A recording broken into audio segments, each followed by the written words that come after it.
Greetings, fellow Arrow fans. While our look at Arrow Season 1 now continues on with the episode Lone Gunmen. Oliver tracks down another name on the list, James Holder. However, before he can get the answers he wants, Holder is killed by an assassin known as Deadshot, who uses bullets laced with curare. Initially, the police suspect that the Hood is responsible for the murder, but the evidence begins to prove otherwise. Oliver decides to build a new nightclub above his hideout to explain where he goes at night. While scoping out the competition with Tommy a poison, Oliver finds Thea, who reveals that Laurel and Tommy had slept together during his absence. Laurel becomes suspicious when Oliver does not react to the news. Meanwhile, Oliver uses his contacts in the Saveskia, sorry I butchered the pronunciation of that, Brodva to learn the assassin's true identity, Floyd Lawton.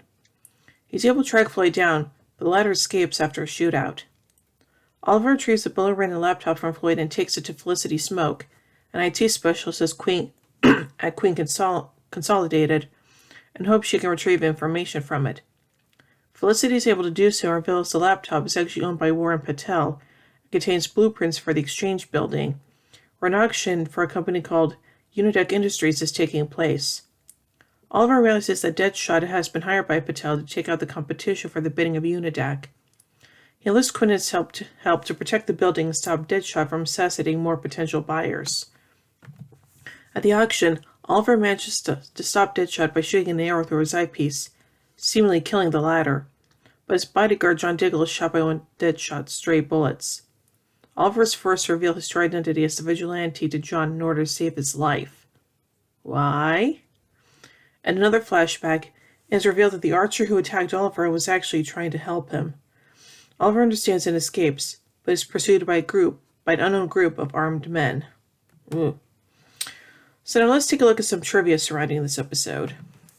The address of the motel that Deadshot hides in is called Pap Motel, which is a reference to George Pap, one of the co-creators of Green Arrow. Also, Pap's Motel's address is 1700 Broadway. The offices of DC Comics are located at 1700 Broadway in New York City. At CNRI, Joan asks Laura for the depositions of the Jurgens case.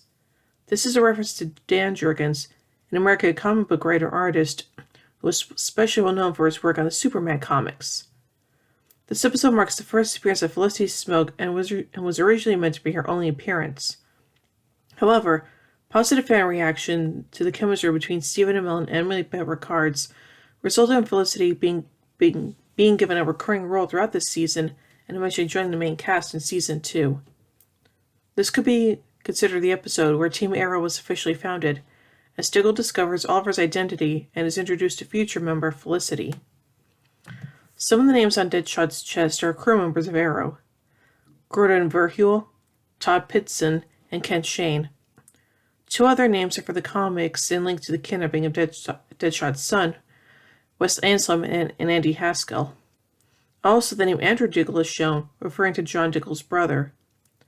Ken Shane's name is also seen in the beginning of the episode, just above James Holder on the list. Upon realizing Oliver's laptop is associated with Warren Patel, who is competing against Walter Steele in the auction for Unideck Industries, Felicity tells Oliver she doesn't want to get involved in any Shakespearean family drama. She elaborates this point by referencing Shakespeare's play Hamlet and three of his characters, Claudius, Gertrude, and Hamlet, the titular character, whom she connects to Walter, Moira, and Oliver, respectively. And now finally onto some goofs. When James Holder is shot by Deadshot, he falls into a swimming pool and the blood from his wound turns the water red. The next day, however, while the police are investigating his murder, the swimming pool is completely clear, with no evidence that it was cleaned by CSIs. That is kind of weird, isn't it? So overall, I think this episode is pretty good, and I like the fact that it introduces Felicity early on in the season, so yeah. So overall, I give the episode Lone Gunmen 4 arrowheads out of 5. Well, anyway, tune in more as we take a look at the next episode, An Innocent Man. So until then, in the words of Oliver Queen, you have failed this city.